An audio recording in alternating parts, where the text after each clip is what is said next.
Hi there, hope that you're doing well. Apologies in advance. This week's video is a little bit shorter than usual. I know a lot of people do prefer the longer videos, and I do as well as a viewer myself.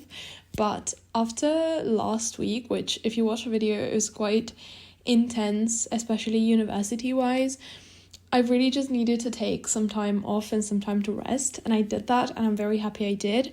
I had a lot of plans for the week and quite a long list of things that I wanted to get through, which I didn't, but it's fine. I still had quite a few really productive days, but I was also really, especially towards the beginning of the week, which I think I didn't film in, I was really just trying to take time for myself and time off, and so I wasn't really filming as much.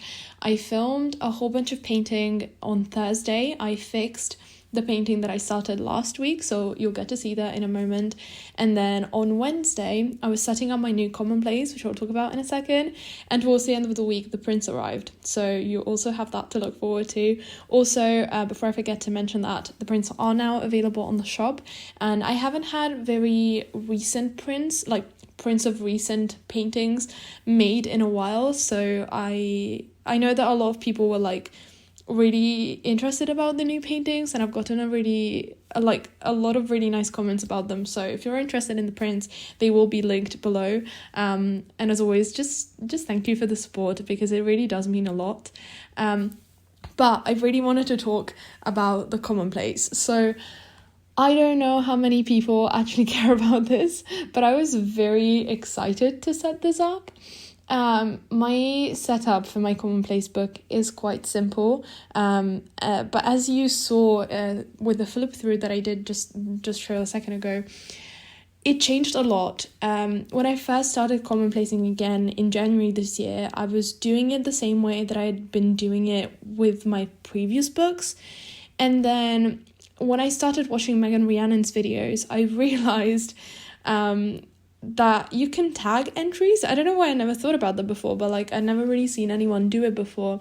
And she uses this sticker dot system to tag her entries based on different topics. So I got some different color stickers, and that's what I've been doing as well. And so since I've started tagging entries, I've just been wanting things to be a bit neater, and I've also just been using it in a different way and writing in it a lot more. So I think before it was more scrapbooking maybe, and I still do collect a lot of things and paste in photos and stuff, but it's different because everything is so much easier to refer back to right now. And I know that if I write something down that I then want to keep elaborating on, and maybe do follow-up entries about, I can do that because the entry is very easy to find, and I don't have to tape the sides of the book to be able to find things again, or just have it be full of paper clips so I can find things, and then it was a whole mess. So it was very interesting to flip back through it and see just how much the book has changed, and my way of journaling has changed throughout it. And so I'm curious to see what this new Commonplace is going to look like.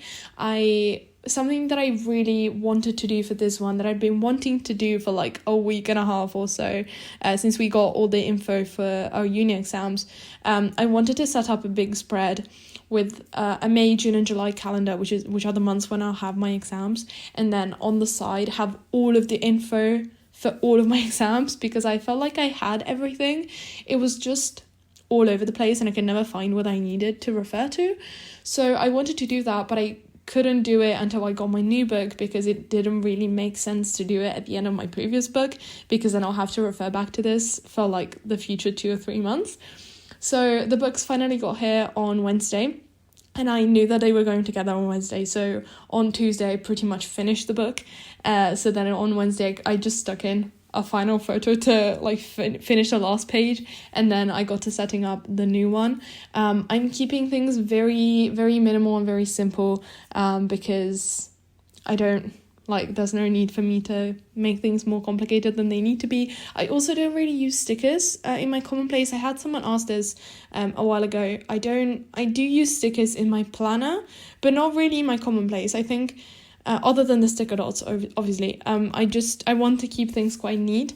And also something that I changed for this one is I got grid paper notebooks. I was using a plain paper notebook before, which is just what I had laying around, and also what I'd been using for my previous Commonplace books.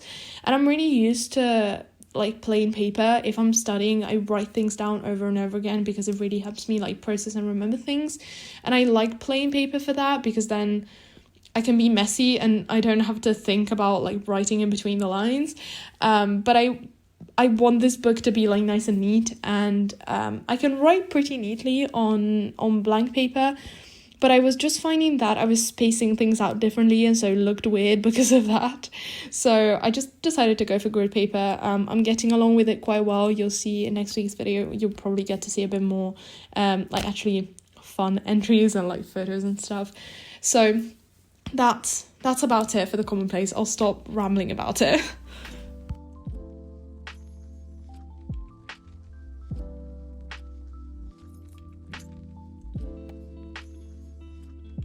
So if you watched last week's video, you will have seen that I think on Thursday last week, I was in full on overwhelm mode, and when I'm feeling that like stressed and overwhelmed, painting is something that really helps me like shut down and calm down a bit.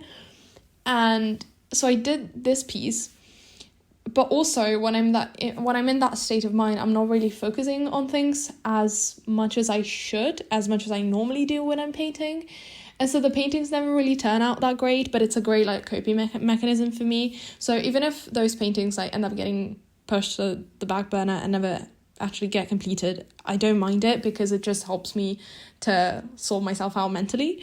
But this one I really liked the idea of and the colours of, and so even though I basically wiped off half the face last time when I finished it because I was just getting frustrated with it, I wanted to revisit it and try to make something of it. I wasn't expecting it to turn out, amazing, but I thought I could at least try, and I'm actually really happy with where it's going. It's not finished yet, but you'll see in a second that I did turn it around quite a bit. I think last time I was just getting a bit messy with my color mixing. My palette is always a bit of a mess. I do need to get a new palette. I'm not very good about keeping it clean. I was for the first 2 months with this one, and then over the Christmas holidays I didn't have my palette scraper with me, and so I didn't clean it for 2 weeks when I was working on the big A2 painting, and then I don't think I've cleaned it since, which I'm a bit ashamed to admit, but it is what it is. So I'll probably just I'll try to clean this one, but I don't think I'll be able to scrape off everything. It's lasted me a good 6 or 7 months though, which isn't bad. I will say though, my palette was just getting really messy and I couldn't be bothered to squeeze new paint onto it. And so I think my color mixing just got really sloppy last time, and that's why the skin tones were really messed up, and the hair was it was meant to be orange and it was the same color as the skin tone, and it was all a bit of a mess. And so I really wanted to try to bring the color palette that I had envisioned for it back into it, and I really like it. I think I lost a bit of footage when I was painting the hair, which is unfortunate because I really liked that part and I love how it turned out, but I'm so happy with the color. The color scheme is really something that I'm enjoying. It will need a bit more refining. I think it's still a bit rough. I think it needs a bit more detailing, but everything was wet, so I couldn't really go into it and detail it as much as I wanted to. I like that I did the few triangles and geometric shapes in the background. I'm trying to play around with backgrounds a bit more, and it's been a lot of fun.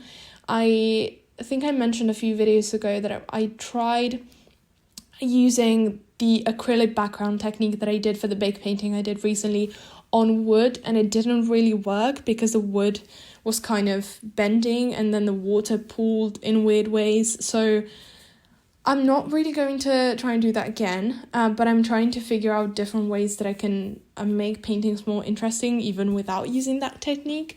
But also over the Easter holidays I do need to pick up some more good quality canvases that I can paint on in the next few weeks. So this was an interesting painting process. I wanted to show it because last week it wasn't like, it wasn't really a painting that I was happy with. Like, I was happy with it in terms of the process. The process is always very therapeutic for me, but objectively, the painting wasn't particularly good. It was a whole mess, as I was at the moment as well. But it's interesting how you can turn a painting around and actually, like, fix things and turn it into what I think, at least, is a, you know, good piece of art.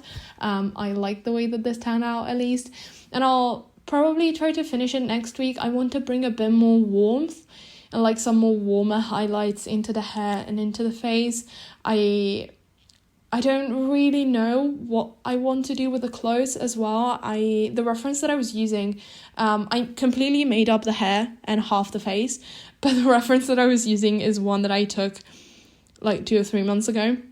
And I had this really, like, flowy and big linen shirt, so the fabric has a lot of really interesting creases and folds, and I want to emphasize that a bit more. But also I was painting some flowers over it as well and having those blend in with the background, and those are not quite, they're not standing out quite as much as I would like them to. So I need to find some good references for those, because I think last time as well, when I sketched them out at first, I wasn't using a reference for those. So, and it's part of why everything was such a mess, because I couldn't be bothered to, like, stick to a reference, and I was just trying to make things up. But also I'm not really at the skill level where I can confidently just make things up and have a great piece of art come out of it. So I tried to fix it, and I think it worked out really well in this case, but also this piece still needs some more work. But I hope you like it nonetheless. I just really like the colours. I just really, really like the colours. I feel like orange and reds with green and, like, white or grey are just the best colour palette. And I could explore it a thousand times and not get bored of it. So you'll probably see more of that in, like, future paintings as well. I feel like I've used orange hair a lot in recent paintings, mostly because I use myself as a reference and I have, like, red hair, so that's partly why, but also just orange and greens just go so well together. It's, like, one of my favorite color palettes. Anyways, I'll stop rambling about that. I hope that you're enjoying the video. I'll leave you to enjoy the rest of it with a bit of music as you see me take photos of the prints. But I hope that you enjoyed it. I hope that you're having a good week. I wish you a really nice day, and I will see you soon.